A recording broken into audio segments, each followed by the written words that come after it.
Cette semaine à JE, un nouveau phénomène complètement fou sur les routes du Québec, le white lining. Le White Line, Montréal, sur TikTok, à matin, là, ils font du zigzag à travers le monde comme des caves qui accélèrent ça au milieu du trafic. C'est comme trop dangereux pour rien, tu sais. C'est la course. On a un Charger vert et une Mustang blanche. Là. Regardez ça, comment ça roule.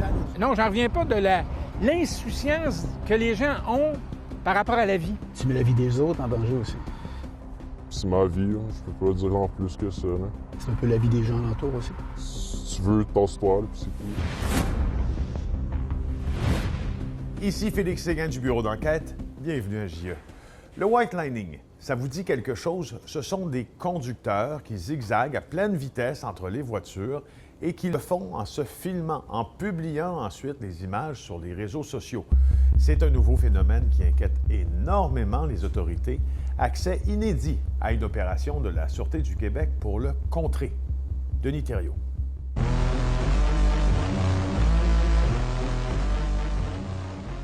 Des vidéos comme celle-ci sont de plus en plus populaires sur les réseaux sociaux.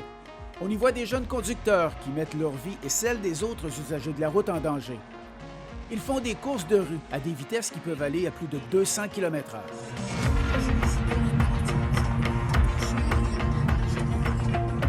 Ils vont dépasser en zigzagant entre les véhicules, en circulant d'une ligne blanche à l'autre, d'où l'expression « white lining ».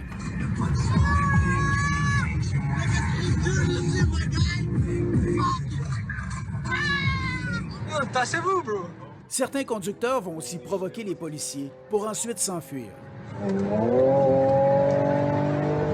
Ces images ont été filmées par des adeptes de white lining sur des autoroutes à Montréal. Ils vont narguer les patrouilleurs de la Sûreté du Québec pour ensuite s'enfuir à très haute vitesse. Ici au Québec, Montréal Whiteline publie les vidéos des adeptes sur son compte Instagram, suivi par plus de 24 000 abonnés. Ces conducteurs représentent un tel danger que la SQ organise maintenant des opérations spéciales sur les autoroutes pour les identifier et les intercepter. L'importance de s'attaquer au phénomène alors que présentement, c'est présentement un phénomène émergent et de façon à éviter que la situation devienne nettement trop préoccupante. Opération White Line à soir, les boys and girls. Il est 21 h. Nous sommes dans le poste Montréal Métro de la Sûreté du Québec. Qu'est-ce qu'on veut? Détecter des comportements qui sont dangereux. On intercepte de façon sécuritaire, puis on travaille comme qu'on travaille d'habitude. C'est l'objectif de ce soir. Le maître chien va les accompagner pour cette opération spéciale. Mon chien fait 13 odeurs, donc arme à feu, stupéfiant. Et ça, dans le contexte de white lining, c'est très important. Absolument, absolument, parce que dans les véhicules, il peut en avoir. Nous montons à bord d'un véhicule qui n'est pas identifié. Ça nous permettra d'être plus discrets dans le trafic pour détecter les comportements dangereux. Pour les unités White Line, on va se concentrer dans le milieu, là. Dès le début de l'opération, le sergent André Belletête, le chef d'équipe White Line, répartit ses effectifs. Je veux avoir des unités côté nord de la 15, des carrés, puis je vais avoir des unités le côté sud de la 15. L'autoroute des carrés, c'est sûr que c'est un des terrains de jeu qu'on a ici, là, parce que, bon, c'est central. Les adeptes de White Lining se sont d'abord rassemblés dans le stationnement de ce restaurant situé le long de l'autoroute des Carrés. Actuellement, là, tu vois, il y a des rassemblements. On a une clientèle de bolides un peu plus luxueux. Là. Les gens vont aller là, vont se rassembler, puis ils vont soit d'un point à l'autre ou ils vont aller courser. 15 sur 68, moins 7. Personne d'intérêt en dedans. En peu de temps, un premier cas de white lining est constaté sur l'autoroute des Carrés. Oui, t'en arrêtes. On va se rapprocher nous autres. Là. Ils ont détecté un comportement, comme qu'on mentionnait tantôt, c'est un comportement qui pourrait être dangereux. Le chien n'a pas détecté ni arme à feu, ni arme à drogue. feu, effectivement. Mais il va y avoir de la contravention. Effectivement, oui. Fait que c'est une infraction d'avoir fait des zigzags sur l'autoroute. Petit monsieur, petite madame là, qui circulent, puis À un moment donné, il y en a un qui traverse ça d'en face. C'est sûr et certain que, tu sais, il peut breaker, il peut donner un coup de volant, il peut avoir une réaction spontanée qui pourrait occasionner un accident, là. Donc, le white line, c'est ça, dans le fond. Bien, ça fait partie là, du white line. Pour les white lines, là, c'est possible de vous rendre là, dans le coin de Lindsay, Guénette, Ville-Saint-Laurent. On aurait des courses de véhicules là, montés. Là. Pour savoir où se trouvent les adeptes de white lining, le sergent Belle-Tête garde le contact avec ses patrouilleurs et aussi avec le service de police de la Ville de Montréal. Timmins, Henri Bourassa, vingtaine de véhicules là, qu'on serait par là. On se rapprochait dans ce secteur-là. Bon. Nous roulons sur l'autoroute métropolitaine. Ah, derrière, il y a quelques véhicules qui pourraient être intéressants, puis je pense qu'il y en a un qui n'a pas de plaque. 5 voitures se préparent autour de nous à faire du white lining. Les conducteurs ignorent qu'ils s'apprêtent à commettre des infractions devant les policiers. C'est la course. On a deux qui courent, nous autres. On a un Charger vert et une Mustang blanche. Check la box, c'est pas passé. 4 autos qui courent, 4 autos, 74.6, 74.6 à 40 en ouest. Regardez ça, comment ça roule. Ça, c'est du white line. Regardez qu'est-ce que... Ça, c'est du white line. C'est malade, hein? C'est pas mal. Photographier les plaques d'immatriculation et les visages des conducteurs permettra d'avoir une preuve solide s'il y a contestation en cours. Regarde, si vous l'avez, là, vous pourrez les intercepter eux autres. On a toutes les plaques, là, s'il y a quelque chose. Des voitures patrouilles se rapprochent pour intercepter les véhicules qui font la course. Seulement pour les véhicules qui coursaient, on va procéder avec la suspension de permis pour les conducteurs. On n'aura pas de remisage, je pense que les passagers vont prendre le volant. Moins d'1 kilomètre plus loin, nous sommes dépassés par 2 BMW qui zigzaguent dans le trafic, encore du white lining. OK, fait que lui, il fait du white line. Vous n'êtes pas capable de l'intercepter, mais vous avez son visage puis sous enquête. Exactement. C'est une nuit très mouvementée pour la police. Il y a des courses et du white lining un peu partout sur les autoroutes de l'île de Montréal. Des adeptes qui ont répondu à l'invitation publiée 2 jours avant sur le compte Instagram Montréal White Line.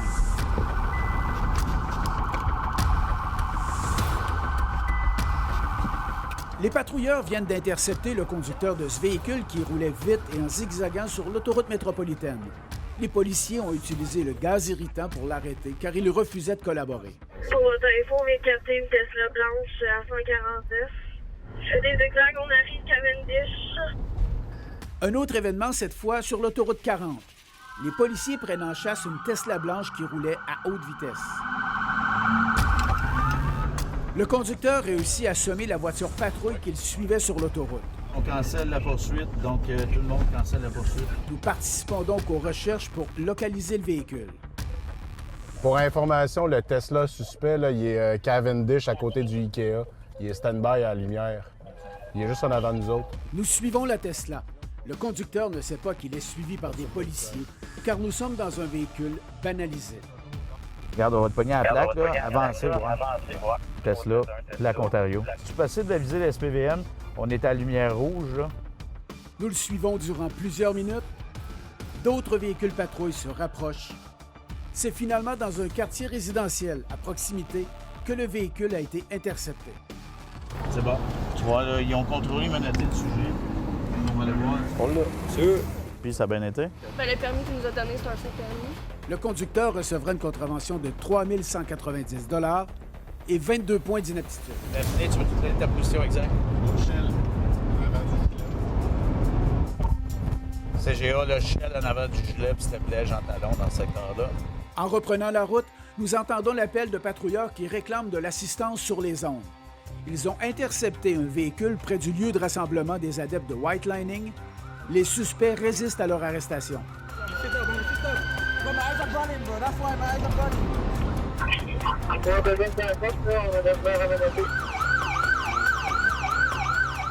À notre arrivée, les 2 hommes venaient tout juste d'être arrêtés. Les policiers ont dû utiliser un taser, une arme à impulsion électrique, pour maîtriser un des 2 qui avait une arme dans son sac à main. Il y avait un tie wrap sur la plaque. On enquête la plaque est volée. On va checker en dessous. On voit qu'il y a l'autre plaque, fait que j'ai coupé avec le tie wrap. Les policiers ont dû placer un sac anti-crachat sur la tête du conducteur récalcitrant. Les deux individus, l'occupant à bord, là, sont arrêtés actuellement pour possession d'armes à feu, puis recel. Le White Line, c'est gros. Hein? Il y a autre chose, comme vous pouvez voir, on a intercepté un véhicule pour une plaque qui était volée. Puis ça a donné qu'on s'est ramassé avec un arme à feu, de la drogue. Durant cette opération qui a duré 6 heures, les agents ont remis 19 contraventions. Les conducteurs ont écopé d'amendes totalisant 10 000 $ et une soixantaine de points d'inaptitude. Le plus important là-dedans, c'est quand ça vient toucher au citoyen lui-même qui peut être impliqué dans une collision qui est à savoir blessé ou avoir des morts. Ça, c'est intolérable. Ça, on ne l'accepte pas sur le territoire. C'est ça qu'on veut préserver, puis c'est notre enjeu primaire. Au retour, qui sont ces fous du volant? Tu trouves pas ça dangereux? De temps en temps, là, mais tu sais, je conduis depuis un bout, là, puis il y a un assez gros rush d'adrénaline, fait que c'est vraiment pour ça que je le fais, là. Vous pouvez rejoindre l'équipe de JE par téléphone au 888-822-5353 ou par courriel à l'adresse suivante: je@tva.ca.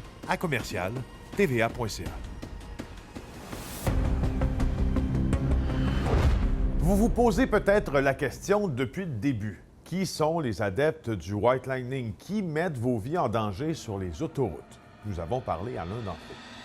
C'est quoi le plus vite que tu as roulé? 240 en allant entre les chars. T'as pas eu peur?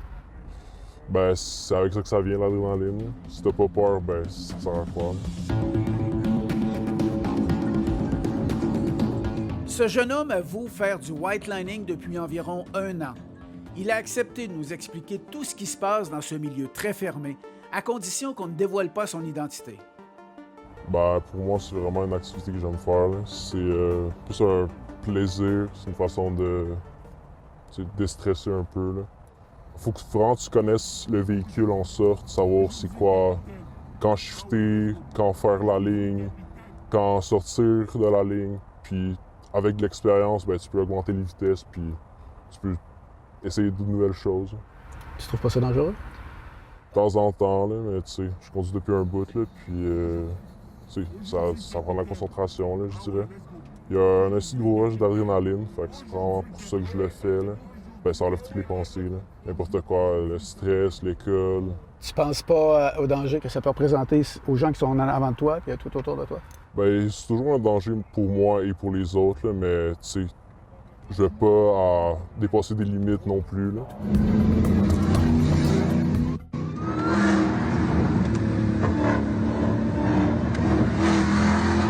Est-ce qu'il y a beaucoup de conducteurs comme toi qui font ça à Montréal, dans la région de Montréal, à ta connaissance? Certainement, là. Beaucoup.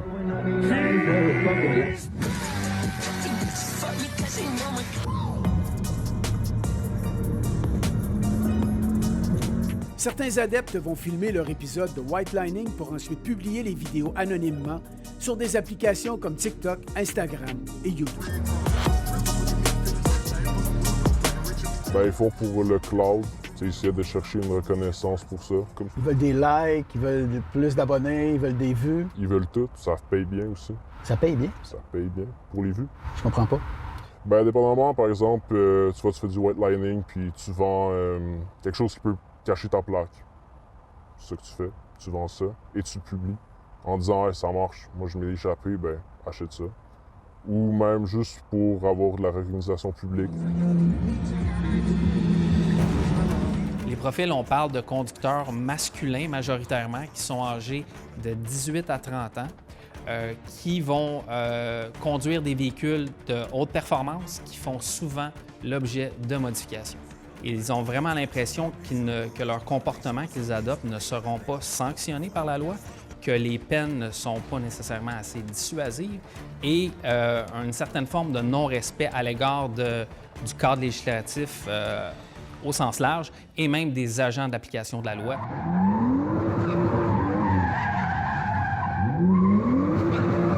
Je suis estomaqué de voir ça. Non, j'en reviens pas de l'insouciance que les gens ont par rapport à la vie. Pierre Bellemare est un expert en enquête et analyse de scènes de collision, depuis plus de 30 ans. Ce qui m'est venu à l'esprit quand je regardais ça, c'est que j'ai fait un comparatif avec...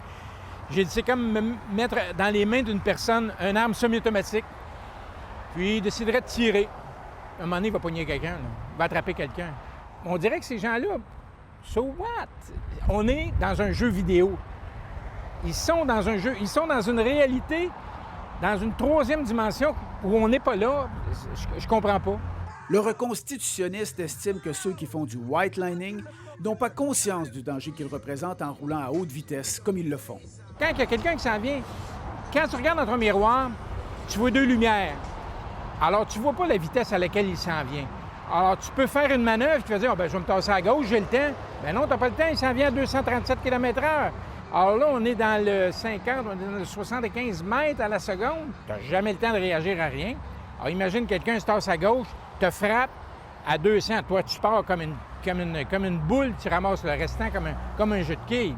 D'entrée de jeu, c'est criminel. C'est une conduite dangereuse, en vertu du code criminel. C'est clair, c'est net.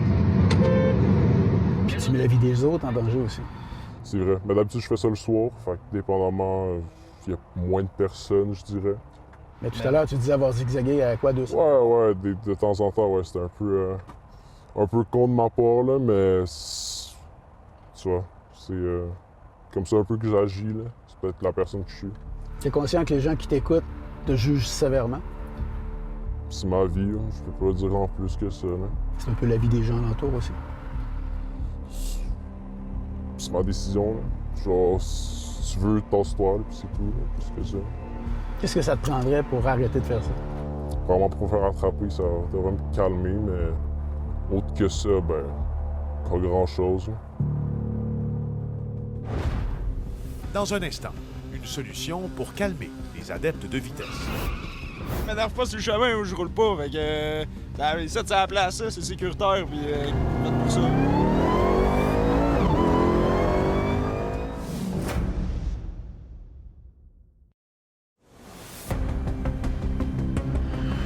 Est-ce qu'il y a une solution pour freiner les ardeurs des amateurs de cette pratique très dangereuse?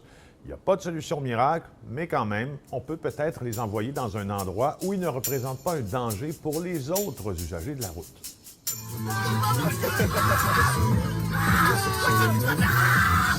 Quand on fait de la course, c'est pas un jeu. On fait du sport automobile. Et c'est pas un jeu de mettre la vie des autres en danger.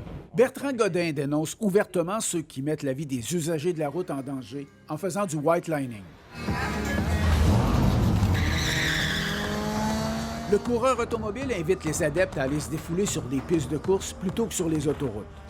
Si on remonte en 1985, quand j'ai eu ma première voiture, j'ai fait la même chose. Je voulais impressionner un ami. J'ai rentré dans un virage à 170 km/h. J'aurais pu tuer mon ami, j'aurais pu me tuer aussi. Puis là, c'est là que j'ai compris que c'est pas sur les routes qu'il faut faire ça, que c'est sur un circuit.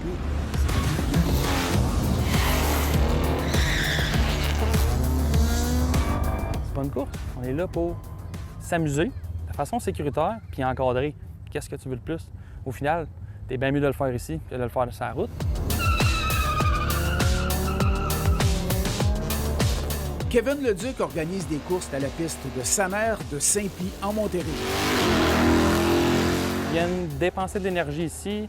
Quand ils sortent de la piste, ils s'en retournent pas sur le cruise control à 90 parce que la limite en sortant à 90, ils s'en retournent vraiment super calme. Puis ça fait en sorte que cette personne-là s'est défoulée toute la soirée. Le White Line Montreal, sur TikTok à matin, les chars, les Infiniti Acura là, qui font du zigzag à travers le monde comme des caves, qui accélèrent ça au milieu du trafic pour rien. Ça passe pas, là. C'est comme trop dangereux pour rien, tu sais. Je pense que c'est vraiment irresponsable. Surtout, ça met les gens en danger. Sur les routes publiques, c'est vraiment inacceptable. Moi, je trouve que ça influence mal les jeunes comme nous autres, puis ça nous représente moins. Puis on a des places pour faire ça ici encore, là. On se bien en profiter, là. Pourquoi tu viens ici? S'amuser. Ouais, s'amuser, puis c'est sécuritaire, puis tu peux pas te faire pogner par la police. Ouais. T'aimes ça la vitesse? Oui. Je m'énerve pas sur le chemin où je roule pas, fait que... ça, c'est à la place, ça, c'est sécuritaire, puis faites pour ça. Là, ça va faire du bruit. Pourquoi pas commencer par, justement, d'éduquer?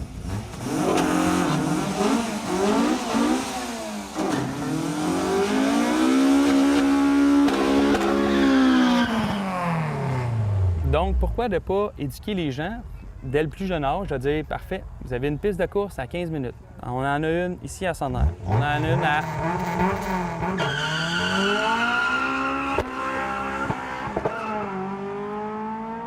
Dans le fond, c'est ici qu'il faut faire ça, là. C'est en plein ça. C'est important de leur donner des endroits où ils pourront justement faire les choses en toute sécurité, de les inviter à aller sur des circuits et puis de les récompenser, ceux qui vont faire ça, de saluer tout ça. Faut les encadrer.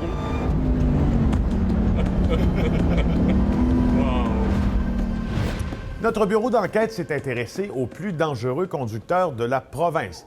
À quelle vitesse roulait-il et qui sont les récidivistes de la conduite dangereuse? Vous allez trouver ce dossier sur le site web du Journal de Montréal et de Québec en scannant ce code QR.